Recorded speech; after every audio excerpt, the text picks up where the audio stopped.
যেজন আমার মাঝে জড়িয়ে আছে ঘুমের জালে, আজ এই সকালে ধীরে ধীরে তার কপালে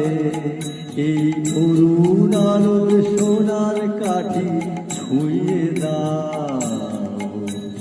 বিশ্ব হৃদয় হতে ধাওয়া আলোয় পাগল প্রভাত হাওয়া, সেই হাওয়াতে হৃদয় আমার ধুয়ে দাও আলোকের